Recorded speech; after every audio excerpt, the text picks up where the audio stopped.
Right, let's go. I'm here with my man from Unchained Scotland. You've been covering the event today. Tell me what your impressions of it are. Well, initially I came down because I was given information that this was going to be a far-right protest, and I didn't expect many people to be here.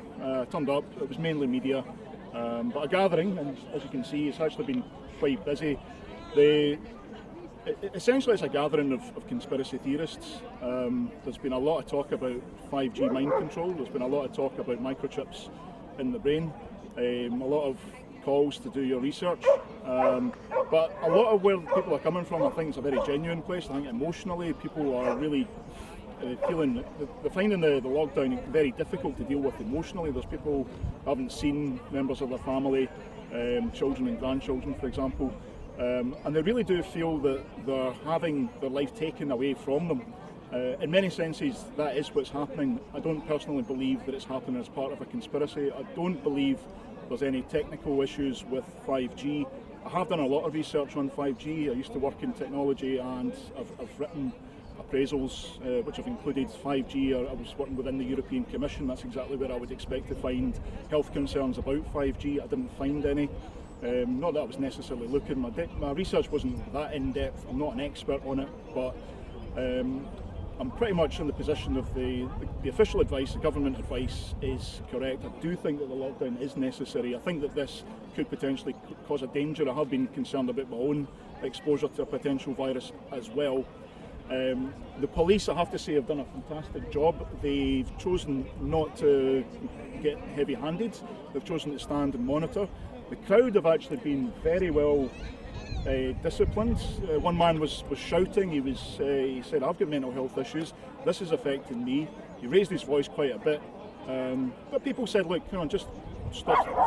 Keep the language, moderate. There are children, etc." There's been a lot of just self-policing of the crowd. It's been very well natured. I think the people here are generally just nice people with genuine concerns, but I don't think.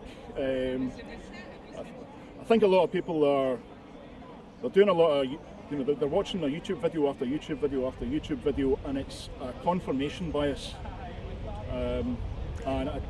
So yeah, I mean, you've pretty much touched on everything I was going to ask you, but that does lead into an interesting area, which is being someone who's a journalist yourself. Do you think there's a big problem with misinformation, and if so, how do you think it should be dealt with? It is becoming quite a big problem now. This is where I'm going to come into a little bit of my own conspiracy theory. Now, conspiracies do happen, and if people say they don't happen, it's almost like saying there's no such thing as organised crime. It's a bit like saying, well, they'd catch the wee guy at the bottom selling the drugs, and then he would grass in the bosses above him, and then you'd get Mr. Big, and he would be done, and there would be no more organised crime. So, mafia, yeah, right. But we understand that there is such a thing as a mafia. It's quite a famous thing. And they even get their people into elected positions and use the levers of local government in order to, carry out their criminal network. So, sorry, what was the question just once again? How do we deal with misinformation? Yeah. So, do you believe misinformation is a problem, and if so, how should we deal with it? It's a problem, but it rests in an area of freedom of speech, and I think one of the problems that we've had recently is the media landscape has been very, very closed echo chamber, very linear. The mainstream media's got a very linear control. It's all about authority figures and the authority source. Those in turn have vested interest. The actual way in which we deal with it is a challenge. I've been thinking about writing a blog about how we analyse information, about media literacy, and I think there's a big problem with choosing which source you wish to believe, and it's that when we start to believe things, that's when we start having a problem. 5G is the one that it's everywhere. If you're on social media, someone's demanding that you accept their position on 5G. They demand that you accept certain so-called scientific facts. One thing I've been putting to people is, okay, you present a study, apparently the 5G interferes with the human's hemoglobin system, etc. Please show me the replicated study, because that's the scientific method. You have to show a replicated study. Someone else has got to produce the same result, doing the same thing anywhere else in the world. And that's something that's not happening. So that's one way of challenging things, is trying to apply proper scientific method. Unfortunately, we're not all scientists. I mean, I'm not even a scientist myself yet. I'm speaking as if I'm a scientist, and there's been quite a lot of that here today. Yeah, definitely.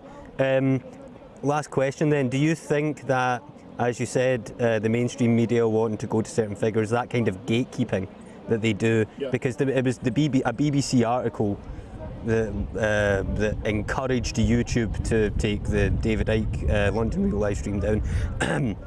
Do you think that kind of media gatekeeping is actually driving people towards a lot of this stuff? I think one of the worst things that happened when the David Icke interview was taken down was the inability to actually critique David Icke's own theory. I wrote a poem recently and I included this line that said 1/4 to the 24th power, and unfortunately no one really knows what I was talking about when I was saying that, and what that actually is the probability that one of these COVID-19 tests could accidentally give you a positive result for COVID-19. It's like, a million monkeys, a million typewriters over a million years could write a line of Shakespeare, but his theory is that they somehow just managed to get the DNA sequence. I can't remember exactly how he said it happens, but I do know that just will not happen with one of those tests. I've looked at other scientists who've explained in great detail how that test works. It's 1/4 to the 24th power of probability that sequence would arrive on your test without COVID-19. So yeah, I mean, taking things down, immediately people are calling for why are they taking it down? What are they afraid of? They're afraid of the truth. And it's strengthened that narrative. It's been impossible to properly critique. I've spoken to people here today who are trying to tell me about the David Icke interview who haven't seen it. And I've seen it. Yeah, I know what's in it. There was a guy holding a sign that said "Plandemic," and I asked him if he saw the documentary, and he said no. And he didn't know who Judy Mikovits was, and fair play, like these things just become memes in the culture, so people just, I think one thing to say, right, there is such a thing as a microchip that's going to go into your brain, okay? If you watch Joe Rogan, I think it was last week, he spoke to Elon Musk of SpaceX, and he explained, I think it's called Neuralink. And this technology will be available within about 5 years. So somebody with mobility issues, blindness, deafness, will be able to restore parts of the brain using a nanotechnology and a chip that goes into your brain. It sounds like cyber science, but it is. He's also just launched, I think it's 60 of these mini satellites which will deliver 5G across the world. Now, put that together into a piece of science fiction, you've got a great story. Yeah, you can control everyone through a microchip in your head through these 5G satellites. That's basically the science fiction that David Icke has written. If David Icke was making science fiction, just openly said these are stories, it would be wonderful. What he's created is really actually quite convincing. He's gone into so much detail about all the various components of the things that are affecting us, and he's created a wonderful story that's so fantastic you can almost believe it, but it's science fiction, and it's dangerous when you confuse the fiction with the fact.